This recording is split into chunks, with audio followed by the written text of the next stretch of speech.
سورۃ الصف۔ بسم اللہ الرحمن الرحیم، شروع اللہ کے نام سے جو بہت مہربان نہایت رحم فرمانے والا ہے۔ سبح للہ ما فی السماوات وما فی الارض وہو العزیز الحکیم، اللہ کی تسبیح کی ہے ہر اس چیز نے جو آسمانوں اور زمین میں ہے۔ ایک ایک ذرہ، ایک ایک چیز اپنے رب کو پہچانتی ہے اور اس کو یاد کرتی ہے اور اس کی پاکی بیان کرتی ہے، اور وہ غالب اور حکیم ہے۔ یا ایہا الذین آمنوا، اے لوگو جو ایمان لائے ہو، لم تقولون ما لا تفعلون، تم وہ بات کہتے کیوں ہو جو کرتے نہیں ہو۔ اللہ کے نزدیک یہ سخت ناپسندیدہ حرکت ہے کہ تم کہو وہ بات جو کرتے نہیں، یعنی یہ مومن کی نہیں منافق کی صفت ہوتی کہ اس کے قول اور فعل میں تضاد ہوتا ہے، وہ بات کرتا ہے تو جھوٹ بولتا ہے۔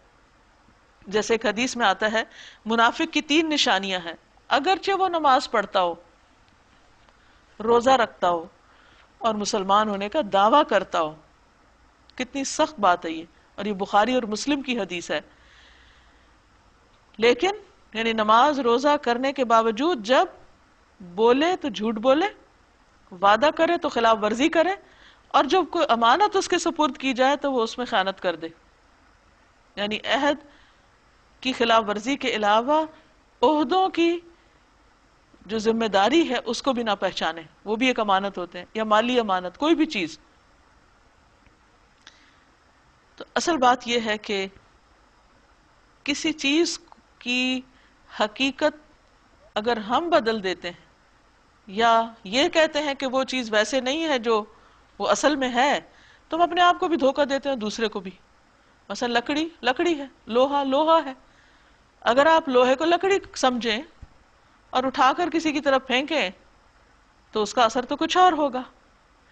تو اسی طرح اگر انسان کہے کچھ کرے کچھ، یعنی زبان سے بڑی بڑی باتیں کرے اور عمل اس کے خلاف جا رہا ہو، تو یہ چیز اللہ سبحانہ و تعالیٰ کے ہاں قطعاً قابل قبول نہیں، بلکہ اس کے برعکس بہت ہی سخت ناپسندیدہ بات ہے کہ تمہارے قول اور فعل میں تضاد ہو۔ اصل میں منافقین نبی صلی اللہ علیہ وسلم کی مجلس میں آ کے بڑی بڑی باتیں کرتے، لیکن جب عمل کا وقت آتا تو اس سے پھر جاتے۔ فرمایا ان اللہ یحب الذین یقاتلون فی سبیلہ صفا کأنہم بنیان مرصوص، بے شک وہ لوگ جو اس کی راہ میں اس طرح صف بستہ ہو کر لڑتے ہیں گویا کہ وہ ایک سیسا پلائی ہوئی دیوار ہیں۔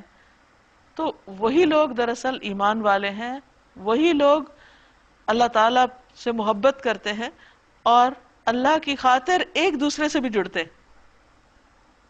رسول اللہ صلی اللہ علیہ وسلم نے فرمایا اللہ تعالیٰ ان لوگوں پر رحمت نازل کرتا ہے، فرشتے ان کے لیے دعائے خیر کرتے ہیں جو صفوں کو ملاتے ہیں، کیونکہ جب کسی صف کے اندر ایسے لوگ موجود ہوں جو اس صف کو توڑنے والے ہوں یا اس کا حق ادا کرنے والے نہ ہوں، تو اس سے بہت سارے لوگوں کے اندر مشکل پیدا ہو سکتی۔ مثلا اگر ایک صف ایسی ہے کہ جس کا کام ہے دوسرے لوگوں کو پروٹیکٹ کرنا، اور اگر اس میں سے کچھ لوگ اپنی جگہ چھوڑ دیں تو کیا پروٹیکشن وہ دے گی؟ کوئی بھی وال اگر کچی ہے تو وہ گر کے باقی لوگوں کی ہلاکت کا سبب بنے گی۔ تو اللہ تعالیٰ مسلمانوں کے اندر یہ کمزوریاں نہیں دیکھنا چاہتا، وہ یہ چاہتا ہے کہ مسلمان آپس میں اپنے دلوں میں بھی اور اپنے عقیدے میں بھی اور اپنے مقاصد میں ایک دوسرے کے بہترین ساتھی ہوں اور ایک دوسرے کو دھوکہ نہ دیں۔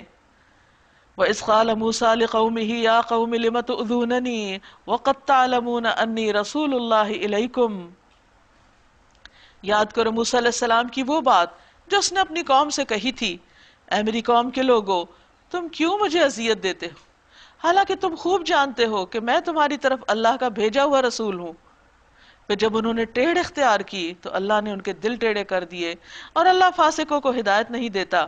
یعنی اللہ کا یہ طریقہ نہیں کہ لوگ خود ٹیڑھی راہ چلنا چاہیں اور اللہ زبردستی ان کو سیدھے رستے پر لائے، وہ نافرمانی کرنا چاہے اور اللہ ان کو کہے نہیں تم نافرمانی نہیں کرو، ہدایت کے رستے پہ چلو۔ تو جو شخص خود نہیں سیدھے رستے پہ چلنا چاہتا اللہ اس کو زبردستی نہیں لاتا۔ موسیٰ علیہ السلام کی مثال یہاں کیوں دی گئی؟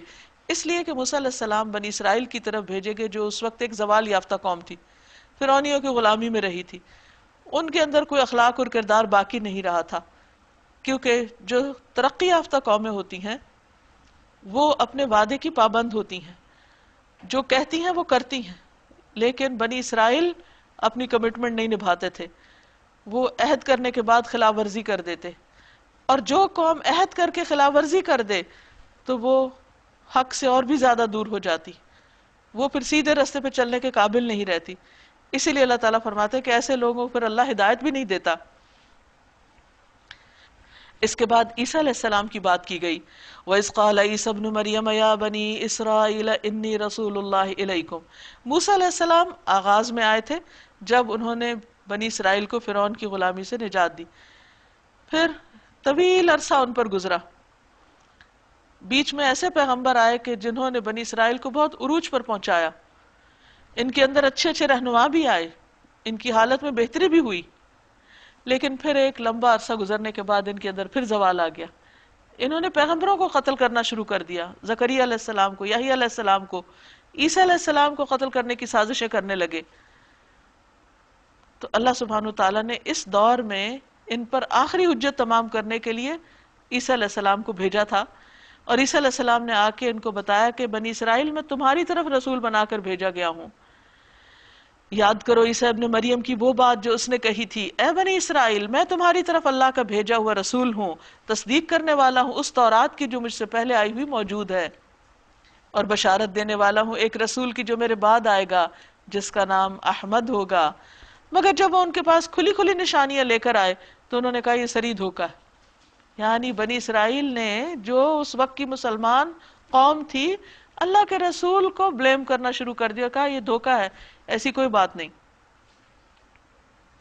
اب بھلا اس شخص سے بڑا ظالم اور کون ہوگا جو اللہ پر جھوٹے بہتان باندھے، یعنی اللہ کے بھیجے ہوئے نبی کو جھوٹا قرار دے اور کہے کہ جو کلام اللہ کی طرف سے تم ہمیں سنا رہے ہو یہ تم نے خود ہی کہیں سے گھڑ لیا ہے. اب بھلا اس شخص سے بڑا ظالم اور کون ہوگا جو اللہ پر جھوٹے بہتان باندھے حالانکہ اسے اسلام یعنی اللہ کے آگے سر تسلیم خم کرنے کی دعوت دی جا رہی ہو. ایسے ظالموں کو اللہ ہدایت نہیں دیا کرتا. اب یہاں سے یہ بھی پتہ چلتا ہے کہ عیسیٰ علیہ السلام نے بھی لوگوں کو اسلام کی دعوت دی تھی کہ لوگوں اللہ کے آگے جھک جاؤ. یہ لوگ اپنے منہ کی پھونکوں سے اللہ کے نور کو بجھانا چاہتے تھے، اور اللہ کا فیصلہ یہ ہے کہ اپنے نور کو پورا کر کے رہے گا خواہ کافروں کو یہ کتنا ہی ناگوار کیوں نہ ہو. هو الذی ارسل رسولہ بالہدی ودین الحق لیظہرہ علی الدین کلہ ولو کرہ المشرکون. وہی تو ہے جس نے اپنے رسول کو ہدایت اور دین حق کے ساتھ بھیجا تاکہ اسے پورے کے پورے دین پر غالب کر دے خواہ مشرکین کو یہ کتنا ہی ناگوار کیوں نہ ہو. یا ایہا الذین آمنوا، اب اہل ایمان سے خطاب ہے، هل ادلکم علی تجارت تنجیکم من عذاب علیم.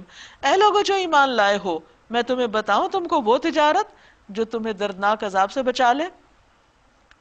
تجارت ایک ایسی چیز ہے جس میں پہلے دیا جاتا ہے، انویسٹ کیا جاتا ہے.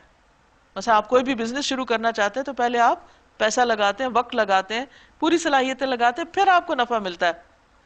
بالکل یہی حال ہے اللہ کے دین کی خدمت کا. جب آپ اللہ کے دین کی مدد کرتے ہیں تو پھر آپ پہلے اپنا وقت، سرمایہ، صلاحیتیں، ہر چیز لگاتے ہیں، قربانیاں کرتے ہیں، پھر اللہ سبحانہ وتعالیٰ آپ کو دنیا میں بھی آخرت میں بھی ترقی عطا کرتا ہے. نبی صلی اللہ علیہ وسلم نے ابو ایوب انصاری سے کہا کیا میں تمہیں ایک تجارت کے بارے میں نہ بتاؤں؟ انہوں نے کہا کیوں نہیں؟ آپ نے فرمایا جب لوگوں میں جھگڑا فساد ہو تو ان کو آپس میں ملا دو، اور جب وہ آپس میں ایک دوسرے سے دور ہو جائے تو انہیں قریب کر دو. تو اللہ تعالیٰ فرماتے ہیں کہ کیا میں تمہیں بتاؤں ایک تجارت جس سے تم دردناک عذاب سے بچ جاؤ گے؟ وہ تجارت کیا ہے؟ تؤمنون باللہ ورسولہ، تم اللہ اور اس کے رسول پر ایمان لاؤ، وتجاہدون فی سبیل اللہ، اور اللہ کے راستے میں جہاد کرو، باموالکم وانفسکم، اپنے مالوں اور اپنی جانوں سے. ذالکم خیر لکم ان کنتم تعلمون، یہی تمہارے لیے بہتر ہے اگر تم جانو. یعنی یہ تجارت دنیا کی ساری تجارتوں سے بہتر ہے، اس میں نفع ہر چیز سے بڑھ کر ہے کہ تم ایمان لانے کے بعد اللہ کے دین کے لیے لوگوں تک پہنچانے کے لیے اپنی جان اور مال لگاؤ، اپنے آپ کو اس راہ میں گھلاؤ.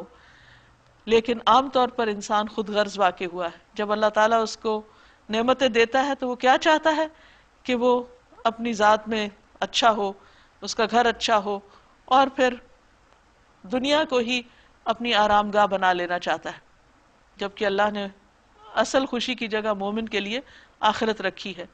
دنیا میں مومن اپنی ضرورت پوری کرتا ہے اور اس کے بعد وہ اللہ کے بندوں کی بھلائی کے کام کرتا ہے، ان کو اللہ کی پہچان کراتا ہے، اللہ کے دین کے بارے میں بتاتا ہے.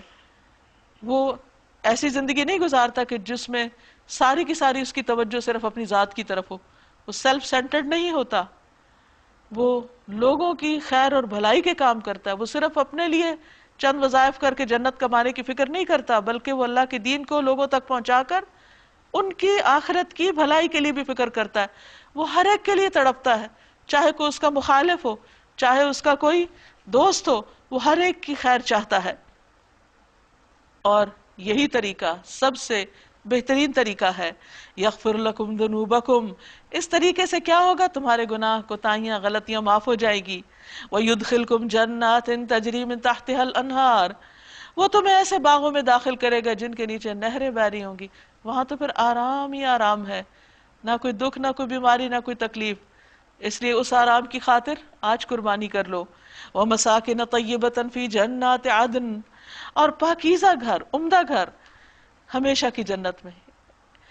عام طور پر انسان اپنے گھروں سے بڑی محبت کرتا ہے اور ان کو جنت کا نمونہ بنا دینا چاہتا ہے، لیکن جب انسان اپنے مال کو اپنے گھر پہ لگانے کی بجائے اللہ کے راستے میں لگا دیتا ہے تو ہو سکتا ہے کہ گھر کے عیش آرام میں کچھ کمی آ جائے، لیکن اللہ کے ہاں جو ہمیشہ کے لیے پاکیزہ گھر ملیں گے جس میں کسی قسم کی کوئی تکلیف اور پریشانی نہ ہوگی، وہ اللہ نے وعدہ کر رکھا ہے ایسے لوگوں کے لیے. وہ زیادہ بہتر گھر ہے. ذالک الفوز العظیم، یہ ہے بہت بڑی کامیابی. وَأُخْرَىٰ تُحِبُّونَهَا، اور دوسری چیز جس سے تم محبت کرتے ہو، نصر من اللہ وفتح قریب، اللہ کی مدد اور قریبی فتح وہ بھی ملے گی، دنیا کے فائدے بھی ملیں گے. وَبَشِّرِ الْمُؤْمِنِينَ، اور مومنوں کو بشارت دے دو. یا ایھا الذین آمنوا، اے لوگو جو ایمان لائے ہو، کونوا انصار اللہ، اللہ کے مددگار بن جاؤ. یعنی اللہ کے دین کو دنیا تک پھیلانے کے لیے اپنی کوششیں، اپنے محنت اور اپنے جان مال لگا دو. کما قال عیسیٰ ابن مریم للحواریین، جس طرح عیسیٰ ابن مریم نے حواریوں سے کہا تھا، من انصاری الی اللہ، کون ہے اللہ کی طرف بلانے میں میرا مددگار؟ حواریوں نے جواب دیا، ہم ہیں اللہ کے مددگار، ہم آپ کے ساتھ مل کر لوگوں کو اللہ کی طرف بلائیں گے. اس وقت بنی اسرائیل کا ایک گروہ ایمان لایا اور دوسرے گروہ نے انکار کر دیا. پھر ہم نے ان ایمان لانے والوں کو ان کے دشمنوں کے مقابلے میں مدد دی اور وہی غالب ہو کر رہے. یعنی اللہ ہی کا نام بلند ہے اور اللہ ہی کے نام کو بلند کرنے والوں کو اللہ تعالیٰ دنیا میں بھی عزت دیتا ہے.